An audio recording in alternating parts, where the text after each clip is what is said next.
तो जैसा कि हमने लास्ट एपिसोड के अंदर देखा था, जो गोल्डी होता है वो एक बहुत ही पावरफुल पंच जो होता है वो वहाँ पर मौजूद जो मॉन्स्टर होते हैं उनके ऊपर मार देता है। और अब अपनी पंच को मारने के बाद में जो गोल्डी होता है वो हंसते हुए बोलता है कि ठीक है, तो बताओ मेरे हाथों से यहाँ पर कौन इस तरह से जो है वो मरना चाहता है। और अब इतना बोलते के साथ ही जो गोल्डी होता है वो एक और अटैक जो होता है वो अपनी उंगली से ही करते हुए बोलता है कि तुम अब यहाँ पर मारे जाओगे। और गोल्डी के इतना बोलते के साथ ही हम देखते हैं कि उसका अटैक सीधे जाकर एक मॉन्स्टर से टकरा जाता है। और अब जैसे ही गोल्डी का जो अटैक होता है वो जाकर उस मॉन्स्टर से टकराता है, तो वो मॉन्स्टर वहीं पर ही मारा जाता है। जिसे देखकर वो क्यूट सा जो मॉन्स्टर होता है वो बोलता है कि एक मिनट, क्या ये डेथ रूल है?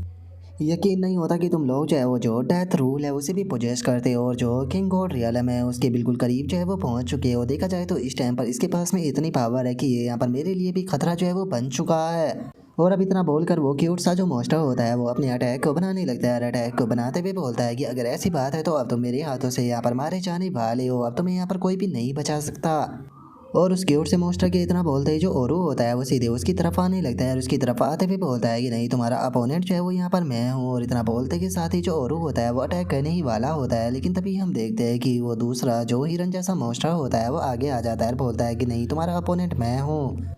और इतना बोलते के साथ ही वो हिरन जैसा मॉन्स्टर जो होता है वो सीधे ओरू के ऊपर एक काफ़ी पावरफुल अटैक जो होता है वो कर देता है। जिसके बाद में अब हम गोल्डी को देखते हैं जो कि अपना जो किंग रूल होता है उसका इस्तेमाल करने लगता है। लेकिन तभी जो क्यूट सा जो मॉन्स्टर होता है उसका अटैक जो होता है वो सीधे आकर जो गोल्डी होता है उसके ऊपर टकरा जाता है। जिसका हम देखते हैं कि इस चीज़ के कारण गोल्डी की भी हालत थोड़ी सी ख़राब हो जाती है। जिसे देखने के बाद में जो लिन हान होता है वो बोलता है कि किंग कॉन्ग रूल को अगर हटा भी दिया जाए, जो गोल्डी है उसके पास में यहाँ पर खुद की एलिमेंट रजिस्ट्रेशन है, लेकिन उसके बाद भी इसकी हालत ऐसी हो गई, मानना पड़ेगा कि सच में जो ये वर्ल्ड डिस्ट्रॉइंग गोट है इसका अटैक काफ़ी ज़्यादा टेरिफाइंग है। फ्यूजन के कारण इस टाइम पर जो गोल्डी है उसकी पावर जो है वो ऑलरेडी जो गॉड किंग है उसके लेवल तक पहुंच चुकी है। लेकिन उसके बाद भी ये ऐसी हालत में पहुंच गया। शुक्र है कि मैंने यहाँ पर बैकअप के तौर पर जो शिली है उसका इस्तेमाल किया था। अगर मैंने ऐसा ना किया होता तो शायद जो गोल्डी था उसकी हालत और भी ज़्यादा बेकार हो सकती थी। लेकिन यहाँ पर सबसे बड़ी प्रॉब्लम की बात यह है कि इस टाइम पर जिस सिचुएशन के अंदर हम लोग हैं, इस सिचुएशन के अंदर हम लोग जो है वो ज़्यादा देर तक इंतज़ार जो है वो नहीं कर सकते हैं। क्योंकि इस टाइम पर हम लोग जो है वो जिस तरह की फ़ाइट के अंदर है, ये फ़ाइट कोई इस तरह की फ़ाइट नहीं है जहाँ पर कि विलन जो होता है वो प्रोटैगनिस्ट को फुल्ली यहाँ पर प्रिपेयर करने का यहाँ पर मौका देता है उसे चैलेंज करने से पहले। और लिन हान के इतना बोलते के साथ ही अचानक से जो ओरू होता है उसका ध्यान भी जो होता है उसकी उठ से मॉन्स्टर के ऊपर चला जाता है। जिसे देखते के साथ ही अब जो ओरू होता है वो वहाँ पर star and code captive ability जो होती है उसका इस्तेमाल करने लगता है। और अपनी उस एबिलिटी का इस्तेमाल करते हुए जो ओरू होता है वो एक ही साथ में दो मॉन्स्टरों के ऊपर अपना जो अटैक होता है वो कर देता है। जिसके बाद में अब हमारा व्यू जो होता है वो उस ब्लड फ्योनिक्स के ऊपर आ जाता है जो कि ओरू का अटैक अपने पंखों से रोक लेती है।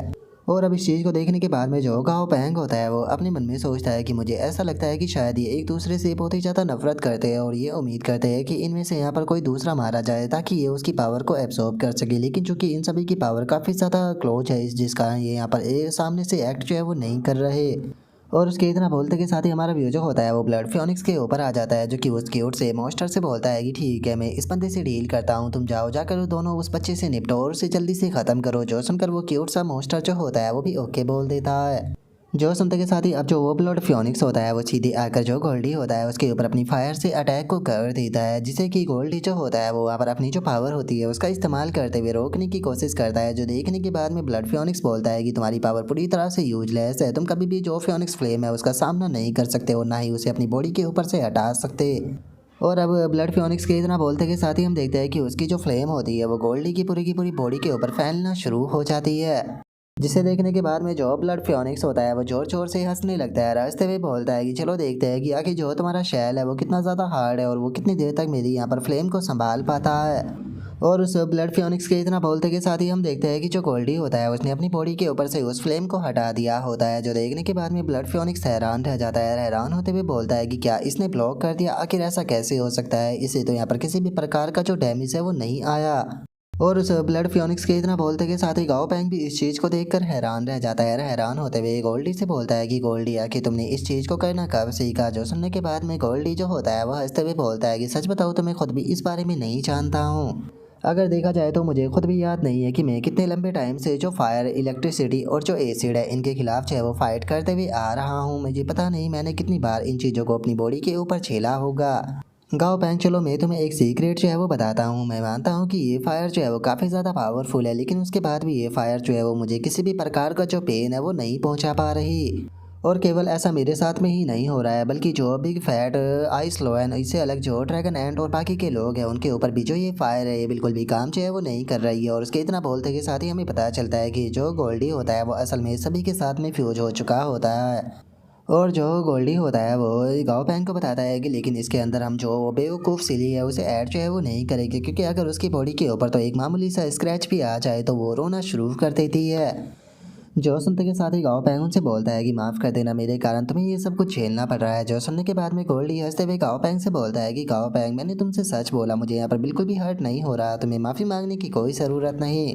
जो सुनकर बिग फैट जो होता है वो भी बहुत ही फनी सा फेस बनाते हुए गाओ पैंग से बोलता है कि गाओ पैंग बस मुझे एक बार तुम गॉड किंग रियलम पर ब्रेक थ्रू करने दो, उसके बाद में देखना मैं इस प्रकार के जो मॉन्स्टर है उन्हें तो अपने एक स्पैरो से ही मार दूंगा। जो सुनकर गाओ पैंग जो होता है उसे उनके लिए बुरा लगने लगता है। जो देखते के साथ ही सभी लोग जो होते हैं वो हंसते हुए गाओ पैंग से बोलते हैं कि गाओ पैंग अगर तुम्हें सच में हमारे लिए बुरा फील हो रहा है तो इसके बाद में तुम भी हमारे साथ में फाइट के अंदर ज्वाइन हो जाना, जिसके बाद में हम लोग जो है वो इंजॉय और जो दर्द है उसे एक साथ में शेयर करेंगे।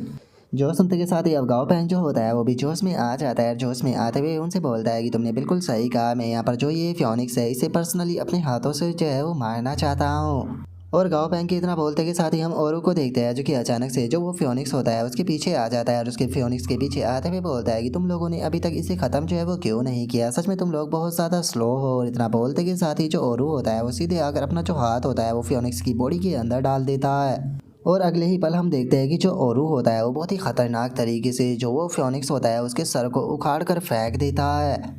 और अब उस फ्योनिक्स को इस तरह से ख़त्म होता हुआ देखकर गाओ पैंग जो होता है वो बहुत ही फनी सा फेस बना लेता है, क्योंकि उसने इस चीज़ की बिल्कुल भी उम्मीद नहीं की थी। और तभी जो औरू होता है वो बहुत ही फनी तरीके से जो गाओ पैंग होता है उसे बोलता है कि अरे तुम्हें मुझे शुक्रिया अदा बोलने की कोई ज़रूरत नहीं है, देखा जाए तो वैसे भी हम लोग जो है वो दोस्त है।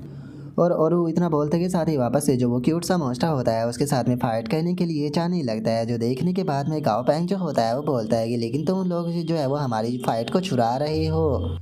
और गाँव बैंक के इतना सोचते के साथ ही हम देखते हैं कि जो वो फ्योनिक्स होता है वो अभी भी जिंदा होता है और वो नीचे की तरफ भाग रहा होता है और भागते हुए अपने मन में सोचता है कि देखा जाए तो ये सफरिंग जो है वो कुछ भी नहीं है। और अभी इतना बोलते के साथ ही हम देखते हैं कि वो फ्योनिक्स जो होता है वो वापस से अपना जो ओरा होता है उसे रिलीज करने लगता है, जिसे देखने के बाद में जो गोल्डी होता है वो भी हैरान रह जाता है। हैरान होते हुए बोलता है कि एक मिनट, तुम्हारा तो सर को उखाड़ दिया गया था, क्या तुम अभी भी जिंदा हो? जो सुनते के साथ ही जो फ्योनिक्स होता है वो गोल्डी से बोलता है कि क्या तुम्हें लगता है कि मुझे मारना इतना ज़्यादा आसान है?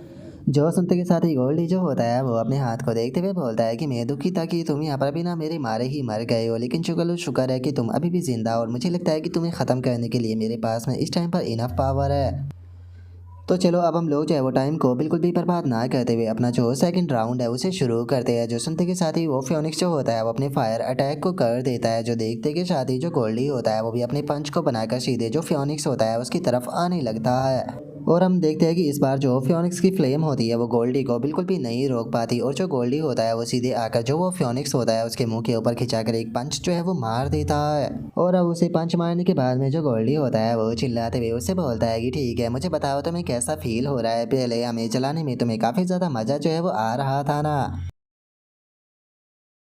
और अब इसी के साथ में जो हमारा आज का एपिसोड है वो ख़त्म हो जाता है। और गाइस एपिसोड को ख़त्म करने से पहले मैं आप लोगों को एक चीज़ जो है वो बताना चाहता हूँ। मैं आपको बता दूँ कि ये अब जो सीरीज़ है वो अब लगभग अपने ख़त्म होने की कगार पर जो है वो पहुँच चुकी है। और अगर मैं सही हूँ तो इसके अब ज़्यादा से ज़्यादा केवल के 4 या फिर 5 ही एपिसोड जो है वो बच गए हैं। तो जिस भाई ने भी अभी तक इस सीरीज़ को नहीं देखा है वो वापस से जाकर जो ये पूरी सीरीज़ है इसे देख सकता है, क्योंकि जल्दी ही हमारी जो ये प्यारी सी सीरीज़ है ये ख़त्म हो जाएगी। लेकिन इस सीरीज के ख़त्म होने के बाद में आप लोगों को दुखी होने की कोई ज़रूरत नहीं है, क्योंकि इसी मानवा का जो राइटर है उसने एक और मानवा को लिखना शुरू किया है जो कि पैट एवोल्यूशन की है। तो जैसे ही ये सीरीज जो है वो हमारी कंप्लीट हो जाएगी तो इसके बाद में हम उसी राइटर की जो नई सीरीज है उसे भी एक्सप्लेन करना शुरू कर देंगे। तो अभी तक जिस भाई ने भी इस सीरीज को जो है वो नहीं देखा है वो वापस से जाकर जो ये सीरीज है इसे देखना शुरू कर सकता है, क्योंकि जल्दी ही ये सीरीज जो है वो 4 या फिर 5 एपिसोड के बाद में कंप्लीट हो जाएगी और ये हमारे चैनल की ऐसी तीसरी सीरीज बन जाएगी जिससे कि हमने शुरू से लेकर बिल्कुल आखिरी तक एक्सप्लेन जो है वो किया होगा।